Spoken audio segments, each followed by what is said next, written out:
Welcome to Living Well with Alan Davey. And Alan, good to be back in the studio again. Yeah, it's great to be back, Rob. We're going to talk about our wives today. No, but we will talk about marriage today, Rob. One of the hardest things for us to recognise, it's easy for us to sit here and say, all my marriage problems are my wife's fault. Because we know that she's going to be sitting there with her friends saying all my marriage problems are my husband's fault. But the truth is we both bring baggage in. Yeah, that's absolutely right. One of the things that I've recognised is when you're counselling a couple, you're counselling three relationships. There are three relationships going on within that environment.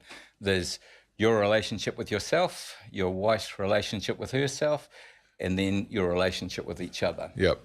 And so when we can recognise that's right, because we bring ourselves into a relationship, and taking that a step further, I've got bumps and bruises, some damage because the fall's damaged us all. Yep. So I got some damage from my history. My wife's got some damage from her history, and so when we come together, there's friction. We bump against each other's bits and pieces, like I said, the bumps and the bruises.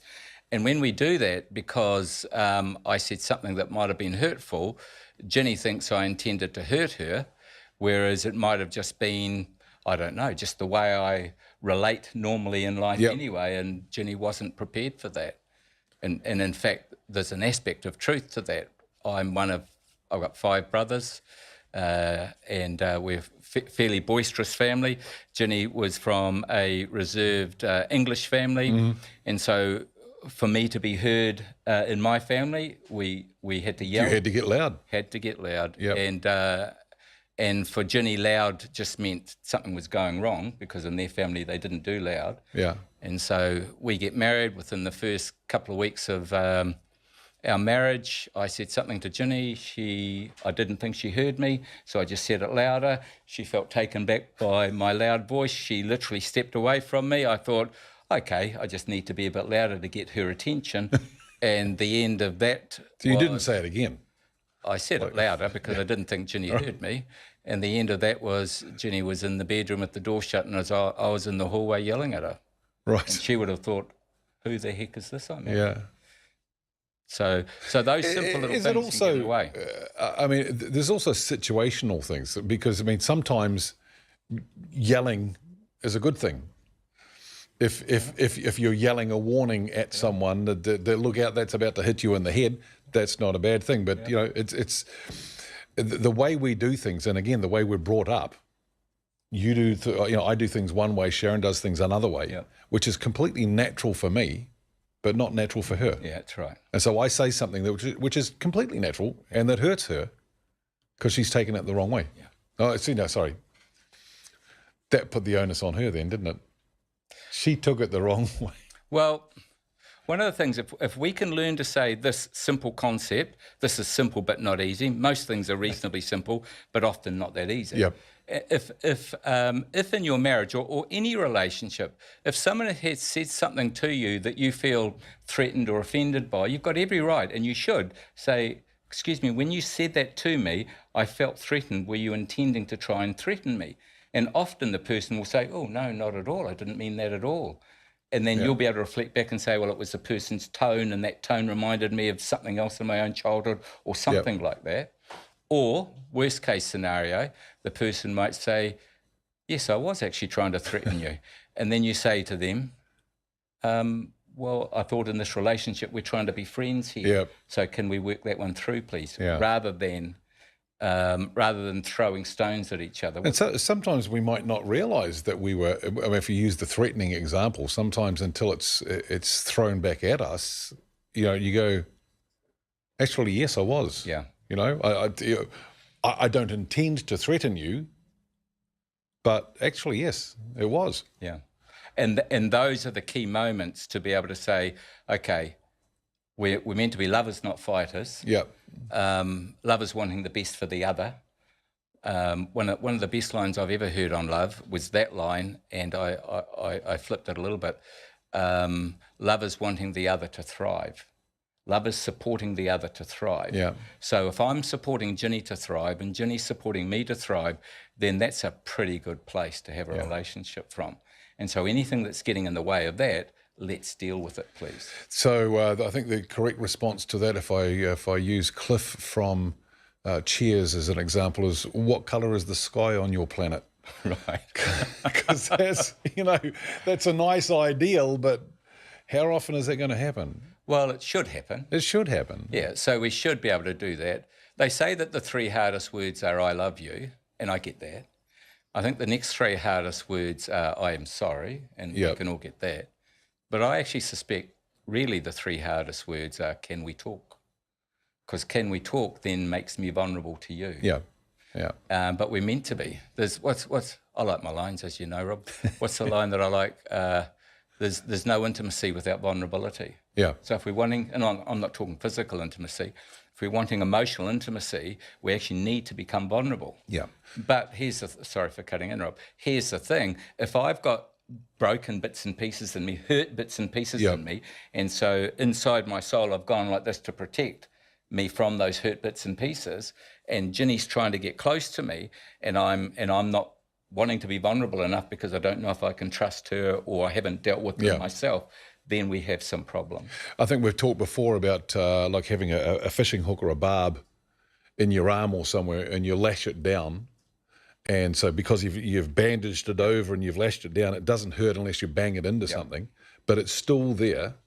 And the problem is in our marriage relationships, we tend to bang it into our spouse, or they do something that bangs it, and that sets us off. Yeah. Well, you know, the simple Bible concept of 2 becoming 1. Simple, Such a simple concept, yes. And it is a simple concept, but that ain't easy. And I think God's set that up somewhat for us to be able to work on our stuff so that we can actually become 1. Yeah. What's the other little line I like? It's very hard to make love with your armour on. It's a very noisy business. It must be. How do you recognise, because you talked about baggage, I brought baggage into our relationship. Sharon brought baggage into the relationship. How do I can recognise her baggage really easy. How do I recognise mine and deal with mine? Because when she deals with it, I don't like it. Yeah. Well, Alan's going, I've got a session next week. No, we're all caught up in pride, wounded pride. Yeah. Hurt people, all that kind of stuff. And that's fallen human nature. And you're right, that's absolutely true. And that's why marriages, many marriages fail. Many marriages that don't fail are only functioning, they're not thriving. And you're only left with a reasonably small amount of marriages that are genuinely thriving. Yep. Because it's hard to be able to process some of that stuff, especially when you do feel vulnerable. The two qualities needed to sustain and grow a healthy relationship are healthy negotiation skills and building trust. And those are the 2 qualities that are needed. Yeah. And when we can learn to negotiate in a healthy way, when you said that to me, I felt offended. Were you trying to do that? What was behind that for you? Can we talk that through, please? That's negotiation. And building trust is actually, when you did do that, you breached trust. Remember, we'd said that this was a limit, but you went beyond that limit. Yep. For me to now have trust restored with you, you need to rebuild trust with me, and it needs to start looking like this. Are you willing to do that? Yeah, trust is. I'm no psychologist or counsellor, although having been a pastor, you're forced into it at times. But I have seen that women, and I've got to be very careful saying this, women test their husbands to see if they can trust them. Yeah. And the husbands are going, why do you keep testing me? Yes, I love you. Yeah, yeah. But to me, that's obviously there's the baggage and the hurt in there going, can I trust you with my hurt? Here's the thing. In a general sense, the vulnerability of a man is, have I got what it takes? And deep down, the man doesn't think he has what it takes. Yeah. This is particularly Kiwi men. Well, I've only lived in New Zealand, and so definitely Kiwi. Definitely Kiwis, yep. And the vulnerability of a woman is, am I worth pursuing? So men is, have I got what it takes? Woman is, am I worth pursuing? And so the woman is touching base with the man to make sure that she's still worth pursuing. Are you still going to pursue me? Right. And the goal, all she's longing for is for him to say, I'm for you, I'm pursuing you, Yeah. in a way that reaches her.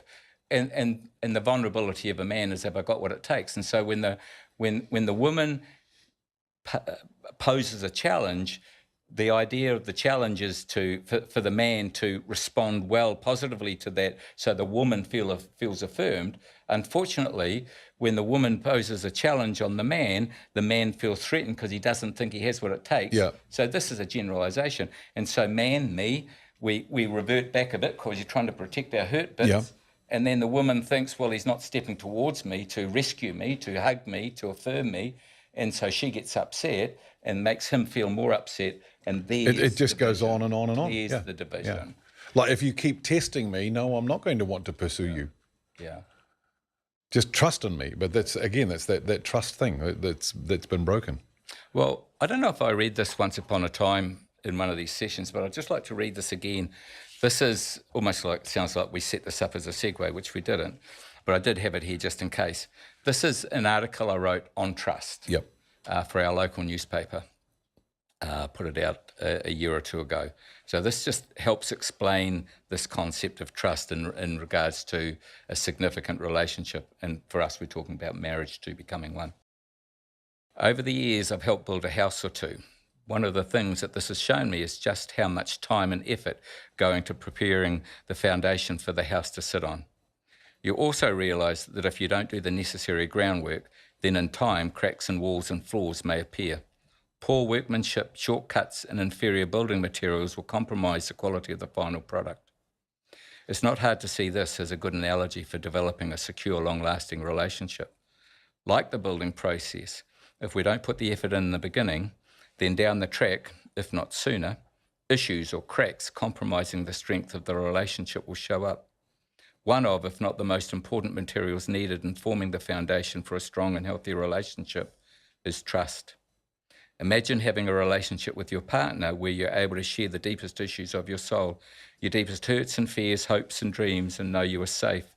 Safe from criticism, safe from being ignored, safe from being misunderstood, safe from being belittled or hurt. Real intimacy is found in becoming bondable enough to allow the other to see into the depths of your being. But the only way that can happen safely is when one builds enough trust with the other to risk making themselves that vulnerable. The relationship that offers the potential for this to happen best is found in the coming together of a couple under the commitment of spending a lifetime with each other, for better or worse, for richer or poorer, in sickness and in health, till death do us part. In the early stages of a relationship, as situations arise, consciously or subconsciously, you're asking yourself the question, can I trust you in this? Can I trust you with our finances? Can I trust you with you telling me the truth? Can I trust you with confidentiality? Can I trust you with my sexuality? Can I trust you with my soul's deepest hurts? Life with its ups and downs provide the opportunities needed to demonstrate your trustworthiness or to learn to become trustworthy. Fallouts and stuff-ups are a fact of life, so it's not about avoiding these, it's about working them through well enough to build a safe environment for trust and respect to grow. And when we do stuff up, effectively expressing a genuine regret for your behaviour and then receiving forgiveness offers the opportunity to clear the way for trust to begin to be rebuilt. Achieving this quality of relationship doesn't happen by chance. It takes courage and a genuine commitment to put your relationship with the other above your own self-interest. What kind of dwelling do you want to live with your loved one? A cold, unstable house or a warm, secure home? To a large degree, you get to determine that, because the love that a couple has for each other is a fire that keeps the family safe and warm. Yeah. So that concept of trust runs deep. Yep. And when trust is breached, we need to be able to say, sorry, something's not working right here. We need to renegotiate. We need to rebuild trust. Are you wanting that to happen for us? These, to me, they're easy, not easy, but easier when the relationship is newer. Right. But a lot of people are in marriages and relationships where this lack of trust, these other things have been going on. They're basically in their own room with their own suitcases, with all their baggage, and you go, how do we get back from this, or do we just continue this way? I had a couple, and I'll make this obviously vague. I had a couple come to me. He had done something so wrong in the relationship that he was on half a page of a Sunday newspaper. Right. I had actually read it, not knowing I was ever going to touch base with him, but I read the article, something that went down badly. And she had been told by everybody that knew her well, they've been married for years, 3 or 4 children, young children. And so her family had told her, just walk away. I mean, it's broken beyond repair, just walk away. Which she did for a bit, to be honest, and so they were now separated. But she really wanted to restore the relationship. So both of them came to my office. Both of them wanted to restore the relationship. Key point. Yeah. Both wanted that. And the line I gave to them, I said, if you both want the white picket fence life, do you know what I mean by that? Anyway, you get the picture. Then you can have it, but you both have to work hard for it. Are you wanting that? Both of them wanted it, and both of them now have it. It took some effort. They had to work through some stuff, but they were committed to the cause. So that's available to anybody. I mean, they had Christ in their life, and he was centered to both of them. So they weren't just looking at each other or their family, who was saying, do this or do go that. away. They were looking to Christ, and they recognized, for the sake of lovers wanting the best. What was that line I used? The love that a couple has for each other is a fire that keeps family warm.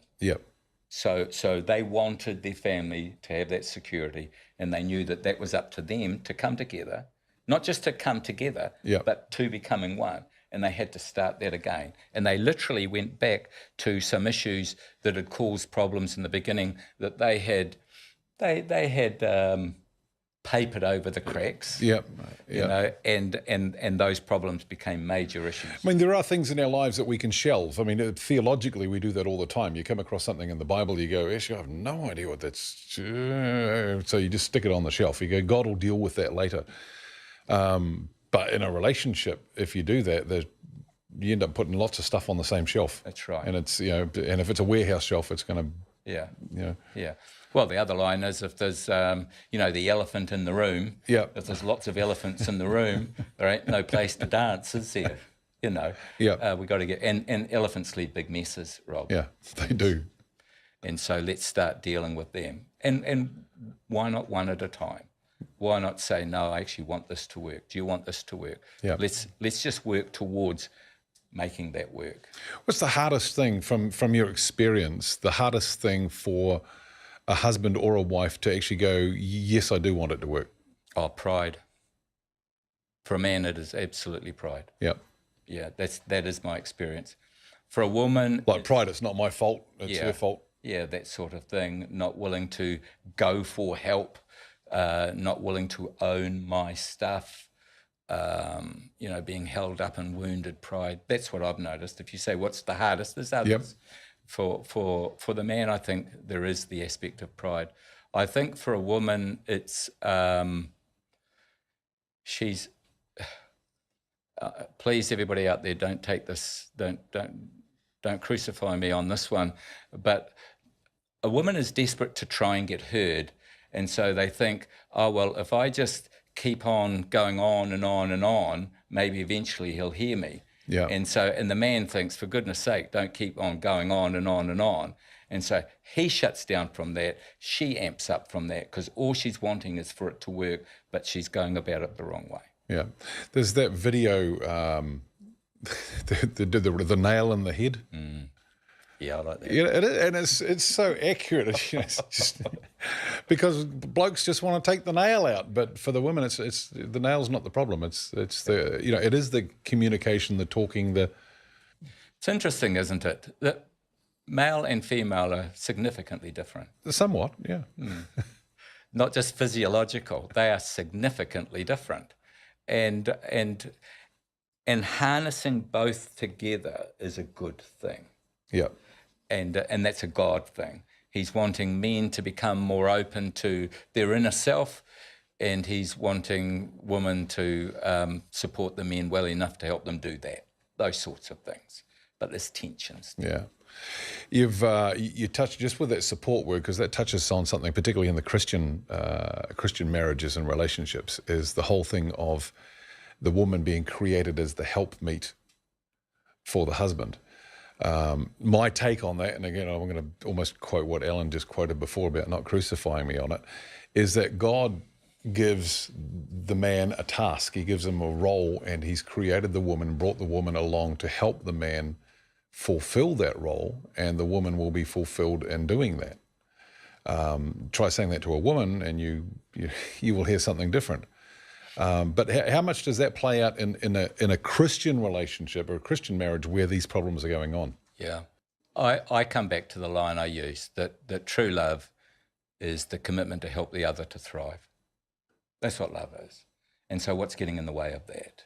I want I want my wife to thrive, and if my wife wants me to thrive, if Ginny is my greatest advocate and I'm Ginny's greatest advocate, then we're on the right page. Yeah. Yeah.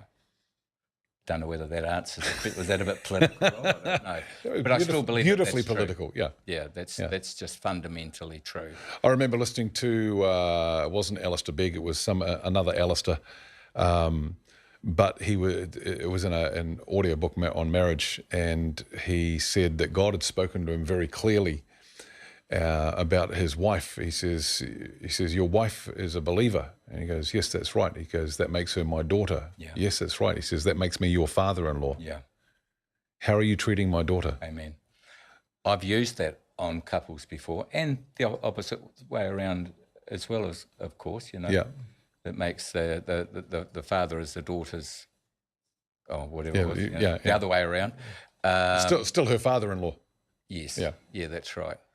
And that's not a bad perspective, because that helps us to look down at ourselves differently and be able to say, yeah, no, I'm playing a part here that I need to work well on, do better with. Yeah. Yeah. Is it possible to do that? And I'm not just lifting up marriage counselling or anything, but is it possible for a husband and wife to do that on their own? If they've got to that stage where it's just separate lives?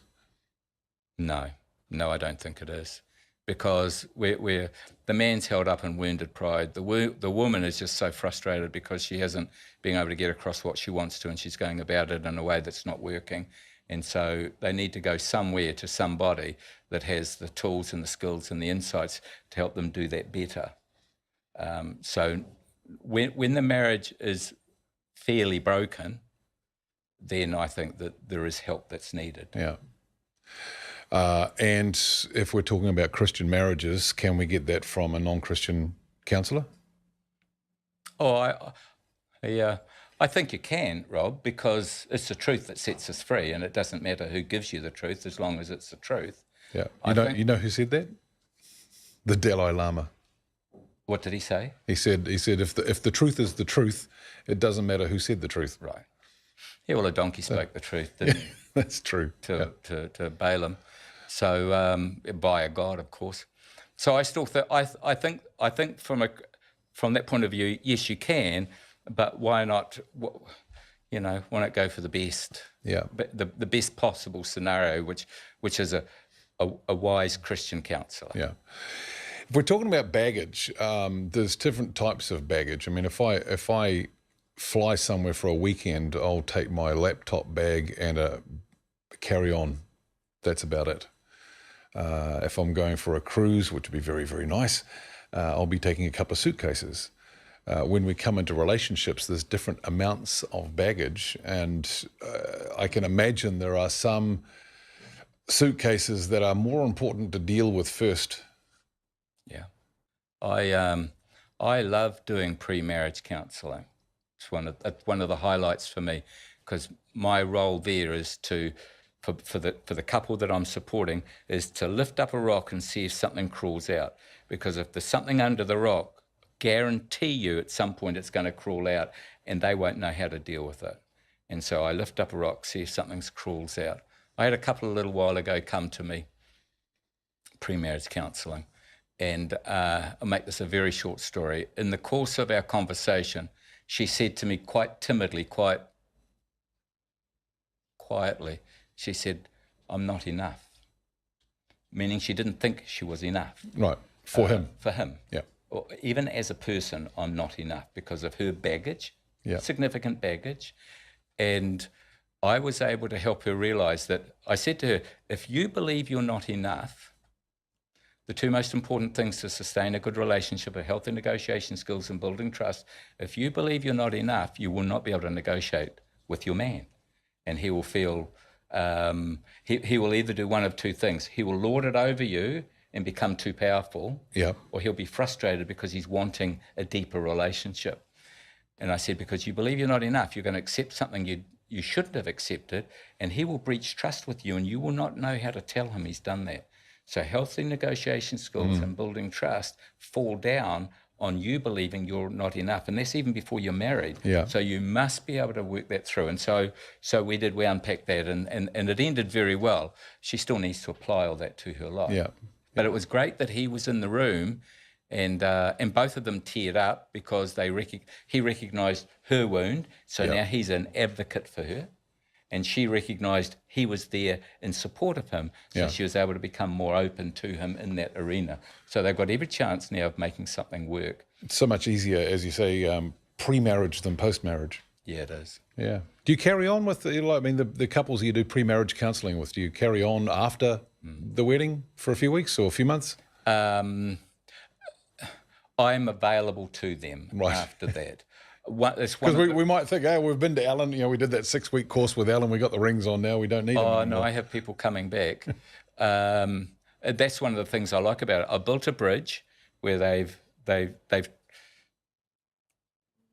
see the truth of what I've shared, and they recognise, okay, if we have an issue, because that's what I say to them, if something falls over here, will you just try and fix it yourself, or will you go for the right help? And so I'm setting them up to be able to say, go for the right help. But the other side of that is, if they do have the right tools and they do know how to use them well, they will be able to deal with things they would never have been able to deal with if they didn't. Yeah. And it's remembering those things, and to the point where, I don't know if you can say to the point where they become natural. But surely being consciously remembering it, consciously doing it to the point where it becomes more natural. Yeah, that's right. Yeah, to support. Yeah. Is there a way? I mean, if I recognise and I go, okay, Rob, you brought baggage into the marriage, into the relationship, which you haven't dealt with. Do I need to come? Both Sharon and I need to come together to a counsellor, or is it something that I can go, okay, let me go to Alan, and maybe Alan can help me identify my baggage and deal with it, and that will actually help the relationship? We're all broken, remember? And when we can understand that we're all broken, then it's not so hard to say, okay, I think we need some help. Because if we don't understand that, if we think, well, it's everybody else, or I better not say I'm broken, then we're going to get ourselves stuck. One of the things I like doing, because I'll have somebody ring me, the husband or the wife ring me and say, look, we've got some issues. What's the best approach here? And I'll say, well, both come together. Let's just come together, and I'll share some fundamentals, a little bit like I have, a bit more than that, obviously more than that, and lift up a rock or two so both of you can see how I function. And often in that session, something gets highlighted. And so we gently go there to that highlighted, as long as both parties are okay with that. And I'm very, very sensitive to that. And we'll unpack something there. And I will say to one of them, perhaps you and I could catch up and discuss that in more detail, next time. Because for some of them, it's something that they don't want the other person to know. And I respect that. And it usually isn't about the other person, because it is our own history. But hopefully it would be something that the other person is able to know later on when it's dealt with. Otherwise, you're keeping secrets. And No, and that's I'm very particular in helping a person if they've found a truth that's helping them to when they feel safe enough, because sometimes they don't feel safe enough, when they feel safe enough to share that with the other person, because that's going to help the relationship heaps, or it has the potential to help the relationship. The right time. Yeah, the right time. Yeah, the right time. Yeah, to know that you're safe enough to do that, because you won't. You shouldn't make yourself vulnerable if you don't feel you're safe. Yeah. When we're looking at dealing with the baggage that we brought into the relationship, what does the husband need to remember for his own sake if he's dealing, if he's going to let go of the baggage? What does he need to hold on to remember that, like, yes, you are worthy, yes, you're able to make it? The wife needs to know that, say, okay, you're going to let your baggage be known and deal with it, but you are still going to be loved by your husband. You will still be loved. You'll still be worthy. That's fundamental, isn't it? We're on the same team. We're not the All Blacks playing the Springboks and trying to grab the ball off each other. We're actually on the same team. So what does on the same team need to look like for us in this kind of setting? Yeah. And that's something I would say to a couple, what would support for you need to look like from him, and what would support for you, talking to him, need to look like from her? Yeah. And so he's then able to say, well, I'd really appreciate it if when I'm making myself vulnerable, if she was able just to listen and even say these kinds of words to me. I know it might sound a little bit set up, a little bit fake, but they're still all helpful. It's the oil that gets the cogs moving. Yeah. And the same for the woman. Usually it's just, could he please just listen and not try and fix it, and give me a hug when he can see that I'm feeling a little bit vulnerable. That's all. Yeah. Yeah. Those sorts of things. Which are skills we all need to learn. Yeah. Yeah. Yeah, it really is. All right, Alan, thank you so much for your time. Look forward to next time. Me too, Rob. Thank you. And just click the details below. You can find out more on Alan's website, and do check out the other Living Well videos. You might be surprised what you learn.